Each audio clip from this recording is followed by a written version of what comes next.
أعوذ بالله من الشيطان الرجيم. بسم الله الرحمن الرحيم. اللهم صل. السلام عليكم ورحمة الله وبركاته.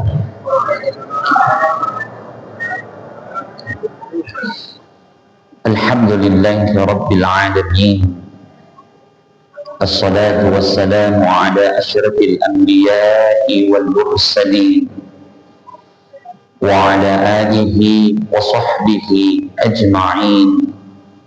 سبحان الله والحمد لله ولا إله إلا الله والله أكبر ولا حول ولا قوة إلا بالله العلي العظيم. قال الله تعالى في القرآن الكريم: أعوذ بالله من الشيطان الرجيم. بسم الله الرحمن الرحيم.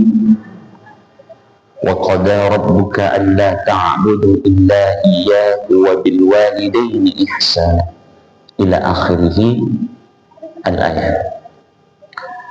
Bapak Ibu yang saya hormati, yang saya muliakan, para guru-guru kami yang sempat hadir, alim ulama, pengurus masjid Al-Ikhlas Tabariyah, seluruh jemaah tarawih yang dimuliakan Allah Subhanahu wa Ta'ala. Alhamdulillah, segala puja dan puji syukur hanya milik Allah Subhanahu wa Ta'ala. Pada malam hari ini Allah masih berikan kita begitu banyak nikmatnya, nikmat sehat, nikmat panjang umur. Malam 23 Ramadan yang seakan-akan doa yang kita panjatkan beberapa bulan yang lalu, baru beberapa hari yang lalu kita minta, Allahumma barik lana fi Rajab wa Sya'ban wa ballighna fi Ramadan wa ballighna fi Ramadan. Seakan-akan doa itu baru beberapa hari yang lalu kita minta. Sekarang kita sudah berada di 23 Ramadan. Perlahan Ramadan itu terus akan meninggalkan kita. Ramadan tahun depan pasti akan datang, tapi kita belum tentu. Karena doa orang-orang yang meninggal sebelum masuk Ramadan, doanya juga dipertemukan dengan Ramadan tahun ini, tapi Allah lebih dulu mengambilnya, bukan karena Allah benci, tidak. Karena orang yang beriman ketika pendek umurnya, maka dicegah dia supaya tidak banyak bermaksiat. Kalau dipanjangkan umurnya, berarti Allah berikan lagi kesempatan untuk menambah pundi-pundi amalnya.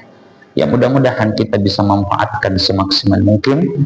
Yang kurang lebih Ramadan ini tidak sampai berapa, kurang lebih 9-8 hari lagi kurang lebih. Salam serta salawat atas junjungan Nabi besar Muhammad sallallahu alaihi wasallam, Nabi yang begitu mulia, Nabi yang sangat mencintai kita. Mudah-mudahan kita semua dapat syafaat dari Rasulullah sallallahu alaihi wasallam. Allahumma salli wa sallim wa barik alaihi. Keberkahan terbesar dalam kehidupan kita ketika masih hidup orang tua kita, atau salah satunya. Makanya seorang anak itu tidak wajar masuk neraka ketika masih hidup orang tua. Salah satunya saja, apalagi hidup dua-duanya, karena berbakti kepada keduanya jaminan. Bahkan ada seorang laki-laki sholat 5 waktunya tidak pernah ketinggalan di masjid. Sholat duhanya tidak pernah kurang 8 rakaat sehari. Senin Kamisnya lancar di luar Ramadan. Yaumul Bid bahkan mungkin dia puasa Daud. Tapi kata ulama 4 tahun dia tidak pernah bertegur sapa dengan orang tuanya, maka tertahan ibadahnya. Makanya dalam Al-Quran Allah katakan, wa qada rabbuka alla ta'budu illa iyyahu wa bil walidaini ihsana. Menyembah Allah dan taat sama orang tua itu satu paket. Artinya apa? Setelah Allah perintahkan kita menyembah kepadanya, Maka dalam hal kita di kehidupan ini yang harus kita perbaiki kepada kedua orang tua. Makanya banyak anak durhaka sama orang tuanya di usia 40 tahun ke atas. Ketika dia sibuk dengan urusan keluarganya sendiri, istri, anak-anaknya, sementara masih ada orang tua yang sudah uzur. Makanya Bapak Ibu jemaah yang dimuliakan Allah Subhanahu wa taala, saya termasuk orang yang cepat ditinggalkan sama orang tua. Sama bapak, bukan, kalau ibu masih ada. Makanya ibu saya ku ambil ke rumah, aku bilang, "Ma, apa aku makan dimakan Tommy sini makin tinggal." Karena memandang wajah orang tua itu pahalanya sama memandang Baitullah. Memang anak yang tinggal sama orang tua itu, peluang anak itu dosa ada. Jadi kita ini yang tinggal orang tua tak sama kita, mungkin peluang untuk berdosa banyak.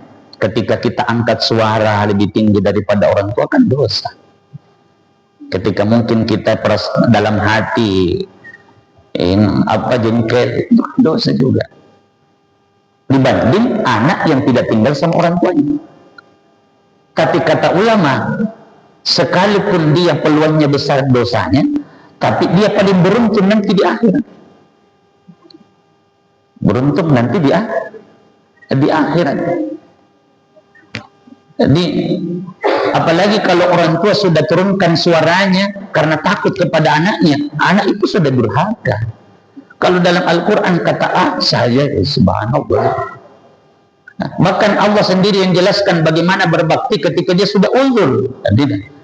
Ustaz, kalau orang tua saya kan masih sehat walafiat, dia sudah uzur, Allah jelaskan, pelihara dia, sudah pelihara. Makanya kita kalau dipelihara orang itu berkah.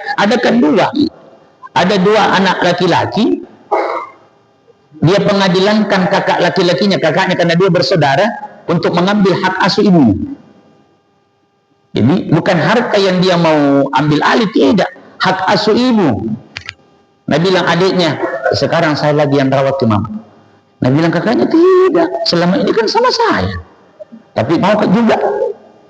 Dia pengadilankan kakaknya, di pengadilan kalah. Dan dari segi fasilitas yang dimiliki oleh adiknya, uangnya, rumahnya, kemudian sewaktu-waktu kalau orang tuanya sakit bisa dia cepat.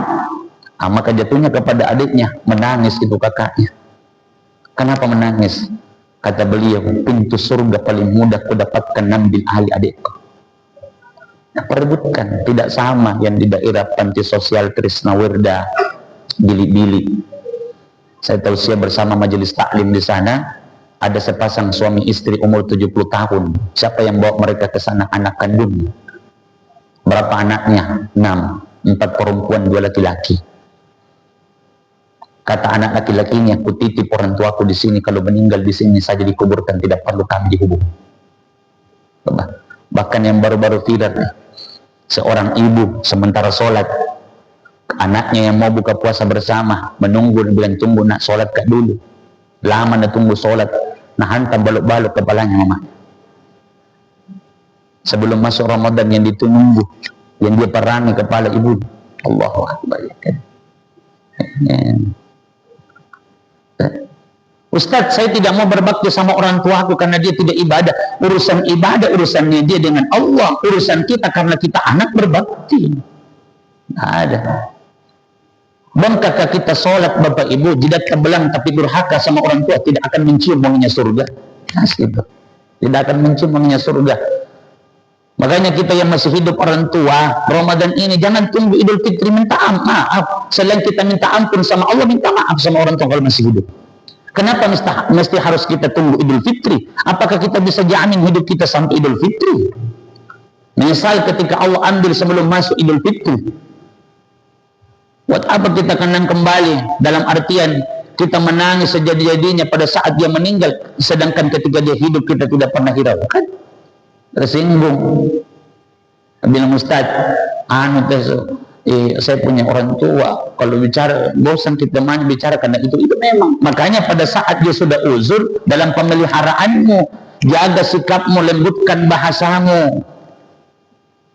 Orang-orang tua kita rata-rata ketika pulang dari masjid cari ke teman-temannya yang sama-sama umurnya, yang 60 tahun ke atas. Kenapa? Karena kita anak jarang bisa ditemani bicara. Ya, betul tidak Ibu? Karena karena bahasanya kalau kita beda ditemani bicara, bosan. Ya, makanya ada seorang bapak-bapak itu anaknya merantau, dia undang anaknya datang betul, sudah berhasil. Dia bawa anaknya ke taman-taman. Pada saat itu ini bapaknya pura-pura pikun, dia mau tes ini bagaimana, apakah anakku ini betah sama saya. Jadi dia ada burung-burung lewat di depannya, dia bertanya, burung apa itu nak? Nah bilang anaknya sambil baca Quran. Sama tuh anak-anak sekarang sambil main HP, kita temani bicara main handphone. Alhamdulillah. Burung Pak, ditaruhlah burung cucu itu Pak. Lewat lagi burung yang sama. Kalau itu ya nak, burung apa? Sama aja Pak, burung cucu. Mulainya suaranya sedikit. Lewat lagi burung yang sama hingga kita lain tempat kita sama. Kalau itu ya nak, burung apa? Lah apa? Cucu. Naik suaranya. Yang keempat muncul lagi burung yang sama. Kalau itu ya nak, burung apa? Apa? Cucu itu. Nah, halus ke dadanya bapak. Baru masuk ke rumahnya ambil catatan. Dulu kan belum ada handphone. Jadi gemes-gemesnya anaknya diusir, cerewet-cerewetnya bicara. Dia pernah ajak memang ke taman. Dan kejadiannya sama. Anak kecil itu pun menunjuk burung yang sama. Burung apa itu Pak? Jawab, burung cucuina.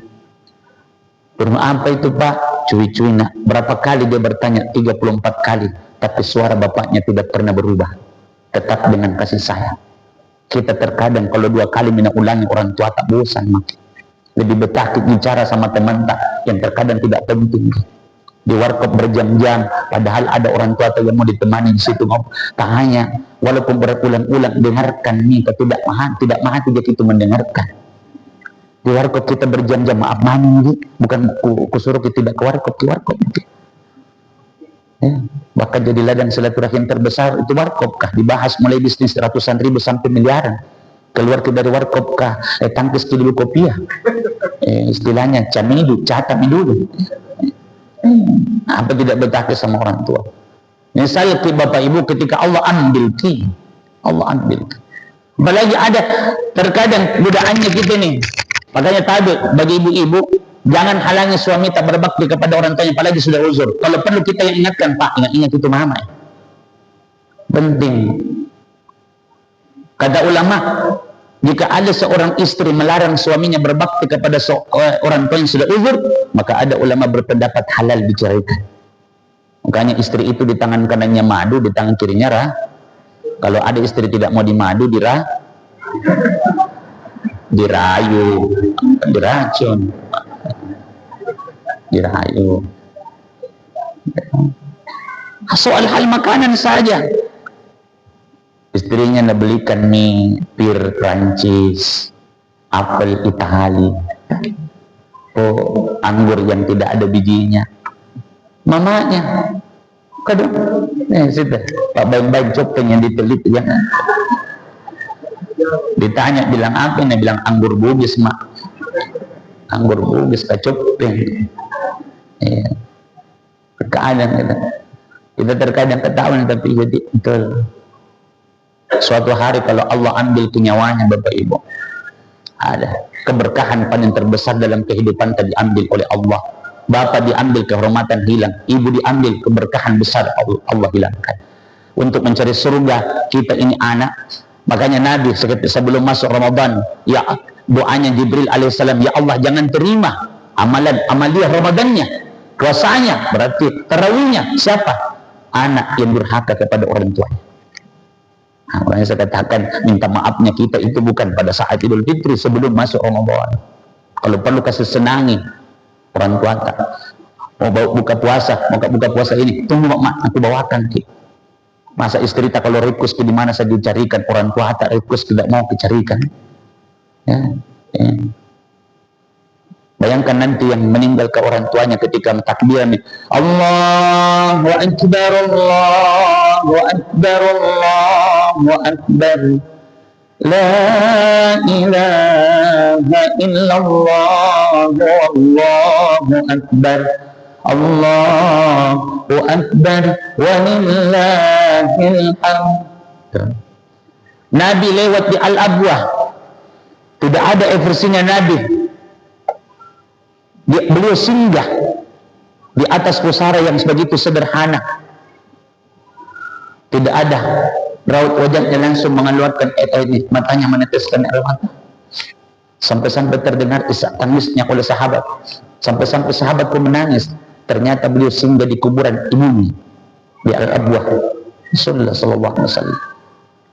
Kita yang masih hidup orang tuanya, kenapa nanti meninggal baru kita singgahi ziarah kuburnya? Kenapa tidak pada saat dia masih hidup? Kita kan sekarang ini jadi orang tua. Kita sekarang sudah jadi orang tua, Bapak Ibu. Itu anak ketika nak telepon kita bahagia tak dirasa. Pak, bagaimana saya jadi itu melebihi segalanya. Nak tanya-tanyakan tuh aku dong anakku. Subhanallah. Tapi kalau tidak pernah ditanya. Makanya biasa kalau orang tua menelpon marah-marah, datangi rumahnya. Sebenarnya dia cuma rindu itu. Ketika dia sudah dia anaknya, berubah. Kukira marah, tidak, saya datang ke rumahnya minta maaf, Ustaz, tapi tidak memaafkan. Jangan tinggalkan rumahnya. Kalau perlu bermalam ke di depan pintu rumahnya. Kalau tidak dibuka dalam pintu, tidak pulang dari sini. Lebih baik dari batu memang di dunia daripada di akhirat. Bukankah nama? Kalau perlu pasang ke tenda-tenda sampai keluar, ibu pasti keluar. Kita terkadang tidak keras. Pada saat kita mau minta maaf tidak memaafkan karena mungkin ada kesalahan, tak pulang marah-marah lagi, jengkel kuja. Maaf, begitu mantuk. Jangan, biarkan saja. Kita lebih mengalah, Bapak Ibu. Memang beda sekarang. Kita ini orang tua kita dulu kalau bicara tidak pernah dipandangin wajahnya, takut, kisungkan. Anak-anak sekarang subhanallah. Generasi Z. Ini bahayanya generasi Z ini. Tidak ada mipacenya sama orang tua. Pernah kita tanyakan sakit kah? Kalau pulangnya dari hal kegiatan, tanya mana kabar tamak? Pernah tuh pegang kaki kita kalau sakit kepala kita suruh pijit-pijit, tapi pegang HP. Sudah mata. Sudah ni bukan mata aku tu mau pijit subhanallah. Kayaknya ini penting. Masih hidup mereka, ambil keberkahannya Bapak Ibu. Kalau ulama tasawuf mengatakan kenapa kita harus berbakti sama orang tua, karena kita ini bagian daripada orang tua. Bicara kita tentang rukunnya sholat 13, begitu juga rukunnya badan tubuh 13. 4 dari bapak, 4 dari ibu, 5 dari Allah, kata beliau. Yang dari bapakmu yang keras-keras ke tulang, kuku, urat rambutmu, tidak mau berbakti sama bapak, tak kembalikan itu. Dari ibumu yang lembek-lembek ke kulit, daging, darah otakmu, tidak mau berbakti sama ibu, tak kembalikan. Dari Allah penglihatan, pendengaran, penciuman, pengecap, perasaan, maka genap wa qada rabbuka. Itu juga pasti. Bahkan Allah sudah perintahkan, ada beberapa ayat memerintahkan kita berbakti sama orang tua. Yuk kita raih surga, kita raih keberkahan Ramadan dengan apa kasih senang orang tua. Kapan lagi? Kalau seragamnya istri harganya 1 juta, mamata 1,2, yang penting lebih dari sedikit. Kalau tasnya istri 5 juta, minimal tasnya mamata 6 juta. Tapi kan mama maka tidak mau jina pakai itu. Tidak mau sih. Ya subhanallah, yang mau kasih kan, kasih masih uang kan, mau aku bagi-bagi. Itu bagi-baginya buat siapa? Ya Allah, sehatlah lu kodong anakku, sehatlah lu kodong cucuku, sehatlah lu kodong istrinya. Yang terkadang kalau ketika minta uang, kita bilang uang terus minta. Sebenarnya ada doa di balik dia bersedekah yang kita tidak tahu. Itu orang tua kalau bersedekah, Bapak Ibu ikut semua anak-anaknya. Kita ini belum tentu ikut orang tua kita. Kalau orang tua bersedekah, nasami ikut anaknya. Makanya coba maki tidak ada tuh kata anak mas, anak apa, pokoknya semua anak sama. Pokoknya anak sama. Makanya doakan ke semuanya tiap hari, insyaallah. Bapak Ibu, karena kurang lebih 20 menit nih, sehat-sehat ke semua, panjang umur tak penuh barokah. Ini di akhir-akhir Ramadan ini memang tekankan bagaimana kita berbakti kepada orang tua. Bagaimana kita minta maaf, minta ampun kepada Allah. Yang tiap malam kita minta nashhadu an la ilaha illallah wa nastaghfirullah, nas'aluka ridhaka wal jannah wa na'udzubika min sakhatika wan nar. Bahkan kita minta Allahumma ajirna minan nar, Allahumma ajirna minan nar. kita lagi minta Allahumma a'ti riqabana minan nar wa riqaba abaina wa ummahatina wa azwajina wa dzurriyyatina. Tiap hari kita minta karena kita mohon ampun kepada Allah. Nah, kalau Allah sudah ampuni, kemudian orang tua kita sudah ridho, maka tenang. Itu nih sebenarnya kita ini anak, kalau duluan kita meninggal sama orang tua, peluang anak itu besar masuk surga. Satu kali orang tuanya mengatakan, anakku baik, soleh, solehat, maka selamat di dunia, selamat di akhirat. Sehat semua Bapak Ibu, panjang umur tak penuh barokah. Terima kasih banyak kepada seluruh pengurus Masjid Al-Ikhlas Kabariyah, untuk seluruh jamaahnya. Mudah-mudahan Allah bimbing kita 10 malam terakhir ini kita dapatkan khairun min alfi syahr, yaitu malam 1000 lebih baik daripada 1000 bulan. Demikian dari saya. Maaf Bapak Ibu, kita sama-sama salat tarawih. Mungkin setelah tarawih saya tinggalkan. Tidak ikut witir. Saya pamit. Tapi selesai tarawih ya. Biasa tuh ada ustaz tidak tarawih di sini, tidak tarawih itu di rumahnya. Bahaya. Baru Nabi bilang tarawih kita. Allah Akbar. Jadi demikian. Wassalamualaikum warahmatullahi wabarakatuh.